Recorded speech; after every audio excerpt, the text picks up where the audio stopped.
السلام علیکم سامعین، 7 ذی-القعدہ اور 28 مئی ہیں۔ خبر کا عنوان ہے بھومیا میں توڑ پھوڑ کر کے کیرانہ علاقے کا ماحول بگاڑنے کی کوشش۔ خبر تھوڑی تفصیل سے سنیے۔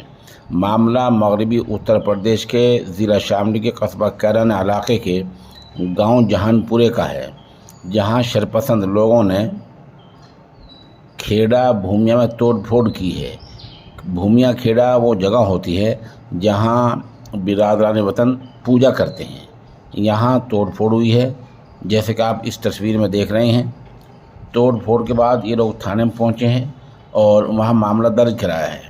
پولیس نے جائے حادثہ کا جہاں ٹوٹ پھوٹ ہوئی، جہاں توڑ پھوڑ ہوئی ہے، وہاں کا جائزہ لیا ہے اور وہاں کا دورہ کیا ہے اور لوگوں کو یقین دہانی کرائی ہے کہ ملزموں کو جلد ہی گرفتار کر لیا جائے گا۔ ابھی تک 5 بجنے والے ہیں اور اس بارے میں کسی ملزم کی گرفتاری عمل میں نہیں آئی ہے۔